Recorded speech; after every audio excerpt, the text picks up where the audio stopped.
વિદ્યાર્થી મિત્રો, અમારી યુટ્યુબ ચેનલ ટીચિંગ મેથ્સ એલજીમાં આપનું હાર્દિક સ્વાગત છે. મિત્રો, આજે આપણે વાવ થરાદ શાળા વિકાસ સંકુલ દ્વારા દ્વિતીય વાર્ષિક પરીક્ષા 2026 તેમાં ધોરણ 9 વિષય ગુજરાતીનું પેપર લેવાયેલ છે. તે ગુજરાતીનું પેપરનું આજે આપણે સોલ્યુશન કરીશું. જો મિત્રો તમે પૂરેપૂરો વિડીયો જોશો તો તમને અહીં ખ્યાલ આવશે. મિત્રો, તમે ચેનલમાં નવા હો, હજુ સુધી ચેનલને સબસ્ક્રાઇબ ના કરી હોય તો ચેનલને સબસ્ક્રાઇબ કરવા વિનંતી, જેથી તમને જે નવી નવી અપડેટો આવે છે તે અપડેટો મળતી રહે. મિત્રો, વધુ સમય લેતા આપણે વિભાગ એ તેનું સોલ્યુશન કરીશું, જે ગદ્ય વિભાગ એટલે કે પાઠમાંથી પ્રશ્નો પૂછાયેલા છે. તેમાં એક કૃતિ એટલે કે પાઠનું નામ આપેલું છે અને એનો સાહિત્ય પ્રકાર આપેલો છે. એક, ચોર્ય અને પ્રાયશ્ચિત. તે કૃતિનો સાહિત્ય પ્રકાર છે આત્મકથા અંશ, જે બ માં આપેલું છે એટલે બ સાથે જોડીશું. 2, વાડે પરના વહાલા. તેનો સાહિત્ય પ્રકાર લલિત નિબંધ છે, જે આમાં આપેલું છે એટલે અ સાથે જોડીશું. આ રીતે 2 ગુણમાં પૂછાયેલ છે. આગળ નીચે આપેલા વિકલ્પોમાંથી યોગ્ય વિકલ્પ પસંદ કરીને ખાલી જગ્યા પૂરો. 3, માર્કંડેય ખાલી જગ્યાના ડુંગરમાંથી આવે છે. તો જવાબ આવશે વૈદ્યનાથ. 4, બાબુનો મિત્ર દેવલો સ્વર્ગમાં ખાલી જગ્યા બની ગયો હતો. તો જવાબ આવશે દેવાંશી અપ્સરા. આગળ નીચે આપેલા પ્રશ્નોના એક વાક્યમાં ઉત્તર લખો. તેમાં 5, સંસ્કૃતિ એટલે શું? તો જવાબ આવશે સંસ્કૃતિ એટલે સહજ સ્વભાવથી ઉપર ઉઠવું. 6, સ્વર્ગના નિયમ મુજબ કયું કાર્ય પુણ્ય ગણાય? તો જવાબ આવશે સ્વર્ગના નિયમ મુજબ કુદરતી રીતે સહજતાથી થયેલું સદકાર્ય પુણ્ય ગણાય. આગળ જોઈશું તો નીચે આપેલા પ્રશ્નોના 3-4 વાક્યમાં ઉત્તર લખો. તેમાં 7, ગોપાળ બાપાએ શિવાલયની પૂજા કરવાની શા માટે ના પાડી? આ પ્રશ્ન ચેપ્ટર નંબર 4 માંથી પૂછાયેલો છે. અહીં અથવા પણ પૂછાયો છે. 7, અમેરિકાના ખેલાડીઓને લેખકે કઈ ચેલેન્જ કરી, શા માટે? આ પ્રશ્ન ચેપ્ટર નંબર 8 માંથી પૂછાયેલો છે. આગળ જોઈશું તો અહીં 10-12 વાક્યોમાં મુદ્દાસર જવાબ લખો. ગમે તે એક 4 ગુણમાં પૂછાયો છે. તેમાંથી 8, દ્રઢ સંકલ્પ શક્તિ અને અડગ મનોબળ જ જીવન છે. આ વાક્યને પંગો લગ્યતે ગિરિયમ પાઠના આધારે સમજાવો. આ પ્રશ્ન ચેપ્ટર નંબર 18 છે તેમાંથી પૂછાયેલો પ્રશ્ન છે. અથવા પૂછાયું છે બાબુના સ્વર્ગમાં અનુભવો તમારા શબ્દોમાં વર્ણવો. આ પ્રશ્ન ચેપ્ટર નંબર 16 માંથી પૂછાયેલો છે. તો મિત્રો, જે લોંગ પ્રશ્નો છે તે કયા ચેપ્ટર માંથી પૂછાયેલા છે એ તમને જણાવેલા છે. આગળ આપણે વિભાગ બી જોઈશું, પદ્ય વિભાગ એટલે કે કાવ્યમાંથી પૂછાયેલા પ્રશ્નો. તેમાં એક કૃતિ એટલે કે પાઠનું નામ આપેલું છે અને તેના કર્તા કોણ છે, કવિ કોણ છે તેની સામે જોડકા જોડવાના છે. તેમાં 9, પસે સામળિયો બોલ્યા. તેના કવિ છે પ્રેમાનંદ, જે બ માં આપેલું છે બ સાથે જોડીશું. 10, રસ્તો કરી જવાના. તેના કવિ છે અમૃત કાયલ, જે ક માં આપેલું છે એટલે ક સાથે જોડીશું. આગળ નીચે આપેલા વિકલ્પોમાંથી યોગ્ય વિકલ્પ પસંદ કરી ખાલી જગ્યા પૂરો. 11, શ્રી કૃષ્ણ અને સુદામા ખાલી જગ્યા ઋષિના આશ્રમમાં વિદ્યાભ્યાસ કરતા હતા. કૌંસમાં 3 ઓપ્શન આપેલા છે, તેમાં સાચો જવાબ આવશે સાંદીપની. 12, ગોપે આંધણમાં ખાલી જગ્યા ઓરી દીધું. તો જવાબ આવશે સંસાર. આગળ એ કાવ્ય પંક્તિઓ પૂર્ણ કરો. તેમાં 13 આપેલું છે કામ કરે ઈ, ત્યાંથી શરૂ કરી અને બીજી કઈ રીતે. જે કાવ્ય 7 આપેલું છે તેમાંથી તમારે જોવાનું રહેશે. આગળ એ 2-3 વાક્યમાં ઉત્તર આપો. તેમાં 14, ઘરને અડવે પીનતો હવે શણગારથી કેમ શોભવા લાગી. આ પ્રશ્ન કાવ્ય નંબર 9 માંથી પૂછાયેલો છે. અહીં અથવા પણ પૂછાયો છે. 14, સાંજના સમયનું દ્રશ્ય કાવ્યના આધારે આલેખો.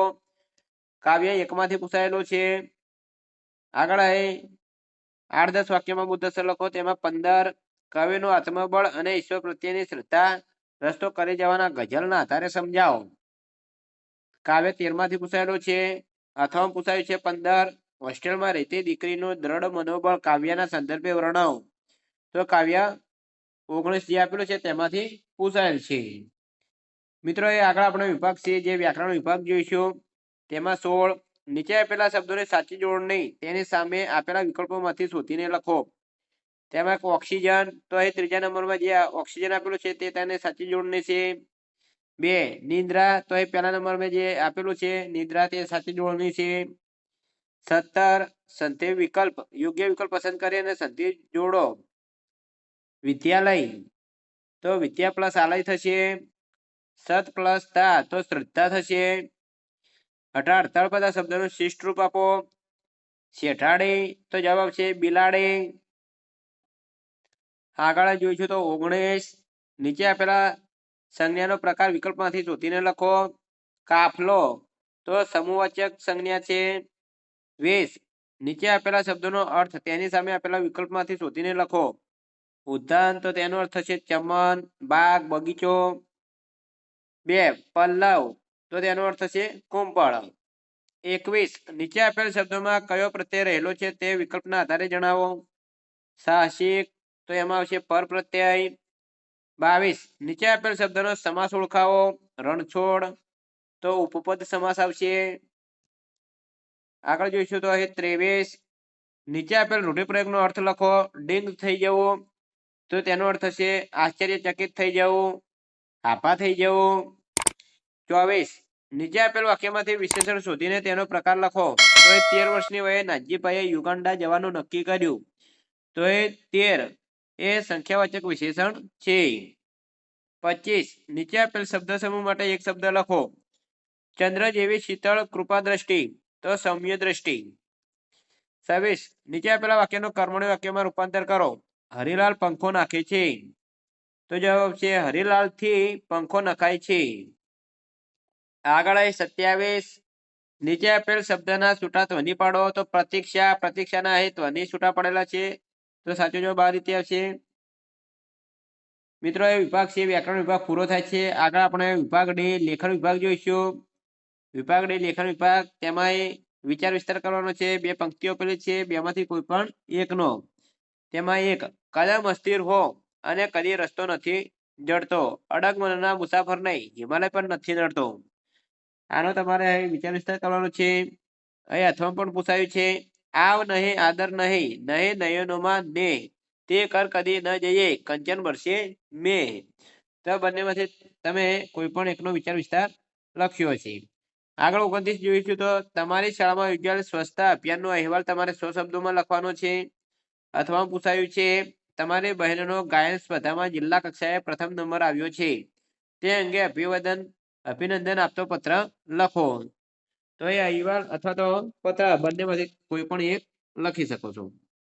આગળ આપણે 30 જોઈશું તો નીચે આપેલા ગદ્યખંડ વાંચી નીચેના પ્રશ્નોના જવાબ આપવાના છે. તેમાં પ્રશ્નો પૂછાય છે. પહેલો પ્રશ્ન, સંવેદનશીલ વ્યક્તિનું હૃદય કેવું હોય છે? તો જવાબ છે સંવેદનશીલ વ્યક્તિનું હૃદય અન્યો માટે કુસુમ જેવું કોમળ અને પોતાને માટે વજ્ર જેવું કઠોર હોય છે. 2 હિન્દુસ્તાનની ધરતીની મહેક શેમાં છે? તો જવાબ છે પ્રાણી માત્ર પ્રત્યેની સંવેદના હિન્દુસ્તાનની ધરતીની મહેક છે. આગળ જોઈશું તો નિબંધ પૂછાયેલો છે. 200 શબ્દોમાં લખવાનો છે. 6 ગુણમાં પૂછાય છે. તે 3 વિષય છે. પ્રવાસનું જીવન ઘડતરમાં સ્થાન. અથવામાં પૂછાય છે મકર સંક્રાંતિ એટલે કે ઉત્તરાયણ. અને ત્રીજામાં પૂછાય છે મારી કલ્પનાનું ગુજરાત. તો મિત્રો એ 3 માંથી તમારે કોઈ પણ એક વિષય પર નિબંધ લખવાનો છે તમારા શબ્દોમાં. તો આ રીતે મિત્રો વાવ થરાદ જિલ્લામાં જે ધોરણ 9 ત્યાંનું જે પેપર લેવાય છે તે પેપરનું સોલ્યુશન પૂરું થાય છે. જો મિત્રો વિડીયો સારો લાગ્યો હોય તો લાઈક કરો, શેર કરો અને સબસ્ક્રાઇબ કરો. તથા ધોરણ 9 ના બીજા વિષયના સોલ્યુશન પણ અહીં ચેનલમાં મૂકેલા છે તે તમે જોઈ શકો છો. Thank you. જય હિન્દ, જય ભારત.